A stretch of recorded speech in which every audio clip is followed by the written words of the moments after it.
रोहा तालुक्यातील बेलवाडी येथील धक्कादायक घटना।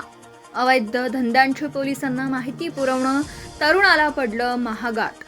सदरचा गुळ गुरांच्या खाण्यासाठी सदरची माहिती योग्य की अयोग्य? टोळीकडून फिर्यादीला लाथाबुक्क्यांनी मारहाण, पोलिसांच्या उपस्थितीत घडली घटना। रोहा पोलीस स्टेशन येथे आरोपींवर गुन्हा दाखल, पोलीस निरीक्षक मारुती पाटील यांनी दिली माहिती। रायगड जिल्ह्यातील रोहा तालुक्यात एक धक्कादायक घटना समोर आली आहे। रोहा तालुक्यातील मौजे बेलवाडी या परिसरात अवैध गावठी दारू बनवली जाते आणि यासाठी गुळाचा साठा MH42 BF 7392 या टेम्पोतून आणला गेलाय, अशी माहिती फिर्यादी किशोर बाळू शेळके वय वर्ष 36 यांनी पोलिसांना दिली। ही माहिती पोलिसांना कळताच पोलीस निरीक्षक मारुती पाटील यांनी पोलीस हवालदार गायकवाड यांना घटनास्थळी त्वरित जाण्यास सांगितलं। गायकवाड यांनी फिर्यादी किशोर शेळके यांना सोबत घेत घटनास्थळी शोध सुरू केला। यावेळी दिनेश शिंदे यांच्या गोठ्यामध्ये माळ्यावर गूळ ठेवलेला सापडला। यावर उपस्थित मंडळींनी सदरचा गूळ हा दारूसाठी नसून गुरांसाठी आणलेला आहे असं सांगितलं। सदरची माहिती ही चुकीची आहे असं उपस्थितांनी सांगितले व त्याचा राग डोक्यात घेता त्या ठिकाणी गैरकायद्याची मंडळी जमा होऊन फिर्यादी यास शिवीगाळ करू लागली। यावेळी आरोपी रवी झोरे यांनी स्टीलच्या फायटरने फिर्यादीच्या डाव्या डोळ्यावर फाईट मारून फिर्यादी किशोर याला गंभीर दुखापत दिली। त्यानंतर इतर आरोपींनी मिळून फिर्यादी याला लाथाबुक्क्यांनी मारहाण सुरू केली। सदरचा प्रकार हा पोलीस हवालदार गायकवाड यांच्या समोर घडत असताना गायकवाड यांनी फिर्यादीला वाचवण्याचा प्रयत्न केला असं सांगण्यात येतं। परंतु अशा प्रकारे कायदा हातात घेणं कितपत योग्य आहे असा संतापजनक प्रश्न नागरिक विचारत आहेत।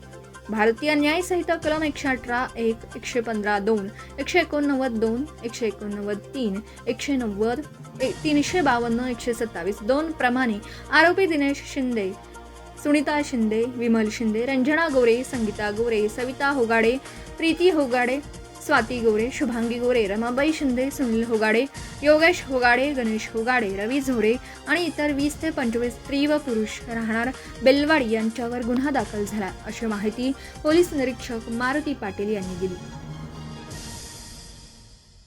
माझ्या मुलांना वाराठीला सोडायला जात असताना माझ्या लक्षात आलं की गुळाचा टेम्पो, हातभट्टीसाठी लागणारा गुळाचा टेम्पो आलाय। त्याची माहिती मी रोहा पोलीस स्टेशनचे PI मारुती पाटील यांना दिली। त्याच्यानंतर मी घरी गेलो। घरी गेल्याच्या थोड्या वेळात एक पोलीस स्टेशनचे हवालदार आले गायकवाड म्हणून।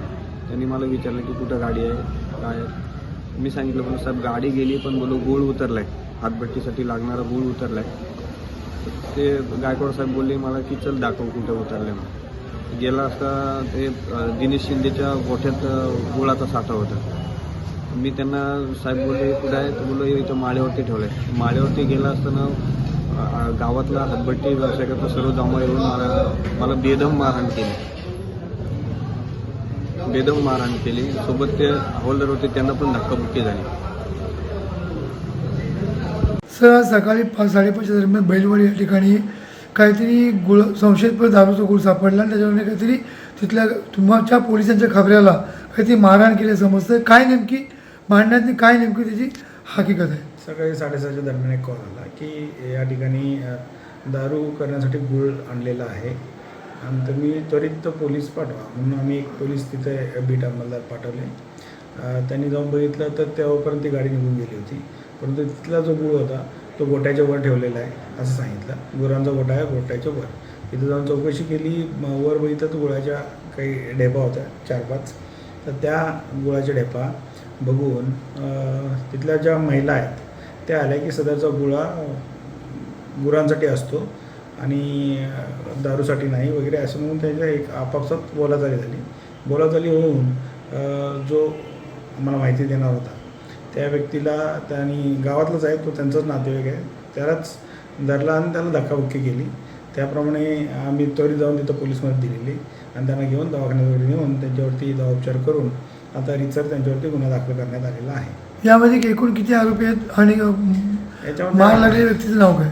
15 ते 16 आरोपी आहेत आणि अजून इतरही स्त्रिया आहेत।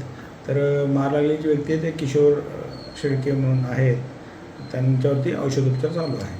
त्यांची आता प्रकृती कशा पद्धतीने? त्यांची तब्येत आता स्थिर आहे। धन्यवाद सर। आपण पाहत आहात भास्कर पब्लिकेशन प्रस्तुत BBL मराठी, बातमी निपक्ष, सदैव दक्ष.